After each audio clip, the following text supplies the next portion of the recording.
Bonjour à tous, bienvenue dans ce nouvel épisode de Balade normande. Elle est classée au patrimoine universel de l'UNESCO depuis 2010. La dentelle d'Alençon fait la renommée de la ville et pour en savoir un peu plus, rendez-vous au Musée des Beaux-Arts et de la Dentelle.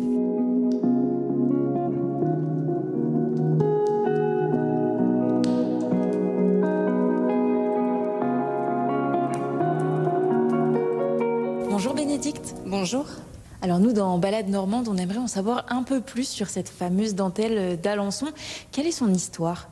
Alors elle remonte au milieu du XVIIe siècle, quand en 1665, Louis XIV et son ministre des Finances Colbert décident d'ouvrir une manufacture royale de dentelle pour concurrencer la dentelle de Venise. À l'origine, on fait une autre dentelle à l'aiguille qui s'appelle le point de France. Et puis, au fur et à mesure, différentes dentelières vont étudier ces différentes dentelles à l'aiguille et mettre au point un processus de fabrication de dentelles à l'aiguille en 10 étapes qui va devenir le point d'Alençon. Alors je reviens juste sur ce que vous nous expliquiez, mais en fait l'idée c'était de mettre en place un vrai savoir-faire français à l'époque. Exactement, puisque à l'origine c'est surtout Venise en Italie qui produit beaucoup de dentelles, et étant donné que c'est un signe extérieur de richesse, toute la noblesse et l'aristocratie veut acheter son morceau de dentelle, mais en France on n'en produisait pas assez. D'où cette décision d'ouvrir une manufacture royale pour vraiment booster la production de dentelles à l'aiguille ici en France. On en produit encore à Alençon ou pas ? Actuellement, il y a encore 8 dentelières qui continuent de transmettre et de réaliser le savoir-faire de la dentelle au point d'Alençon. Ce sont les 8 uniques en France. Exactement. C'est un vrai savoir-faire. Hein ? Oui, tout se fait à l'Atelier National qui est situé juste en face du musée.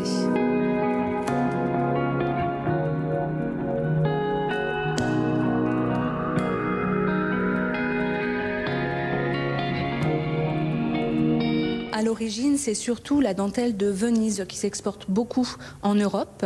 On présente ici notamment un col en dentelle de Venise. C'est elle aussi une dentelle qui est réalisée à l'aiguille et elle va se caractériser surtout par ces gros reliefs que l'on appelle des mèches. C'est environ une 50aine de fils qui sont reliés ensemble et qui apportent un relief important à cette dentelle. Aujourd'hui, avec le recul, on pourrait dire un petit peu lourde, mais en tout cas, cette dentelle plaisait beaucoup au début du XVIIe siècle. On va produire du coup du point de France. On en a aussi une pièce dans nos collections. C'est ce bas d'aube, puisque la dentelle est très vite un signe extérieur de richesse, aussi bien pour la noblesse et l'aristocratie. Donc une pièce réalisée en point de France ici, toujours une dentelle à l'aiguille, et cette fois-ci on perd notre relief, on est sur des choses beaucoup plus douces, effectivement beaucoup plus raffinées. Après la manufacture royale qui a produit du point de France, on a différentes dentelières qui vont mettre en place ce processus de fabrication en 10 étapes, qui donne le point d'Alençon. Ces petites figures d'ornementation qu'on appelle les modes, il y a une 20aine de modes différentes dans la dentelle au point d'Alençon, et si vous voyez une dentelle à l'aiguille sans mode, c'est que ce n'est pas du point d'Alençon. Et alors là, sur la dentelle juste derrière nous, on peut voir un mode. Oui, effectivement, on a plusieurs modes qui se déploient sur cet éventail. Vous avez notamment les étoiles à 6 branches doubles picotées qui s'appellent les Saint-Esprit. Je regarde. Bien sûr. Et pour la réalisation d'un Saint-Esprit, c'est au minimum 7 heures de travail. Vous avez aussi des effets d'ombre et de transparence qui sont mis au point par la dentelière parce qu'elle va faire des mailles plus ou moins larges, les serrer plus ou moins pour apporter plus ou moins de transparence ou d'opacité. On va rentrer dans la salle qui est plutôt consacrée à la technique de cette dentelle à l'aiguille. Vous aurez sûrement remarqué que dans nos espaces dentelles, on est sur une lumière tamisée assez sombre. Ce sont pour des raisons de conservation. La dentelle est un textile, donc elle est très fragile à la lumière, mais aussi aux variations du taux de température et d'humidité. Donc on vérifie très souvent ces facteurs-là en réalité. Donc ici, on a un même document qui est divisé par étapes de réalisation.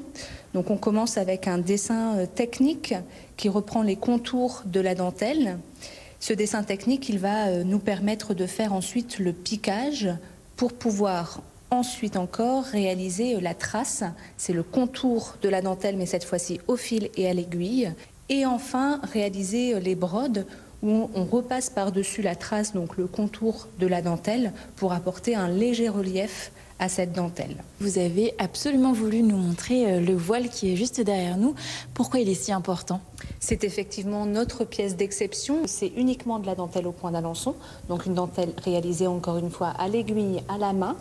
Et on est sur environ 7 mètres carrés de dentelle sur ce voile, puisqu'on a 3,60 mètres du bas de la voilette jusqu'au bout de la traîne et 2,05 mètres sur les côtés. Il faut se rappeler que la dentelle au point d'Alençon, on est sur un temps de travail moyen de 7 à 15 heures du centimètre carré. Et donc là, on a estimé la réalisation de ce voile aux alentours de 350 000, voire peut-être même plutôt 500 000 heures de travail. Donc c'est quelque chose d'absolument incroyable. Ce qui fait sa qualité, c'est son état de conservation qui nous fait plutôt penser d'ailleurs qu'il ne s'agit pas d'un réel voile qui aurait réellement été porté pour un mariage, mais plutôt une pièce de démonstration d'une grande maison de fabrication de dentelle au point d'Alençon. Aujourd'hui, la dentelle d'Alençon, ça reste quand même une matière d'exception. Ah oui, tout à fait, c'est un savoir-faire exceptionnel. En revanche, les 8 dentelières de l'Atelier national sont fonctionnaires d'État. Elles travaillent pour le mobilier national qui est rattaché au ministère de la Culture. Donc elles ne font pas de commandes privées. Toutes les pièces qu'elles réalisent sont des pièces qui rentrent dans le patrimoine public. Donc ce voile de mariée, on peut juste en rêver. Exactement. Aujourd'hui, ce serait plus possible de faire une pièce comme celle-là. Merci beaucoup pour cette visite et toutes ces informations. C'était très intéressant. Merci à vous.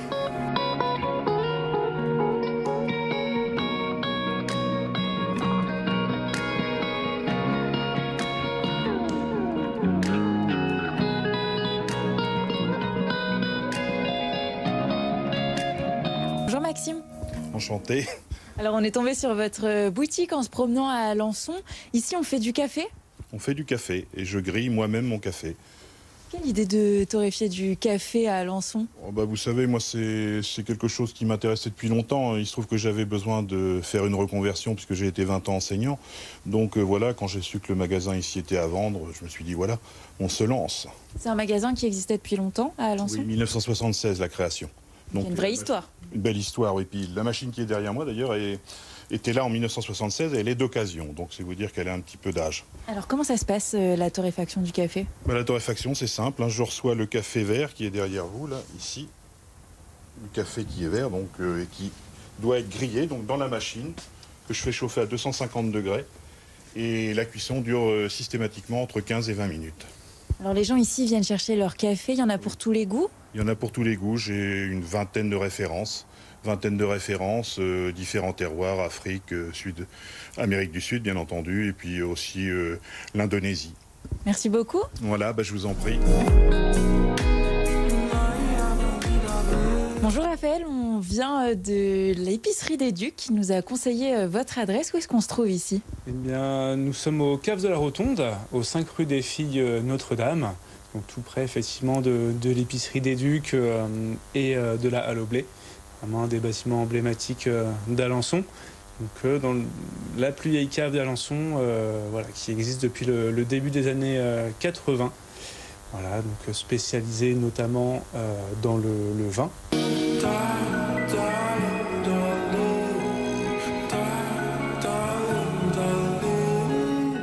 C'est sur ces bonnes adresses que je vous laisse et on se retrouve la semaine prochaine pour un nouvel épisode.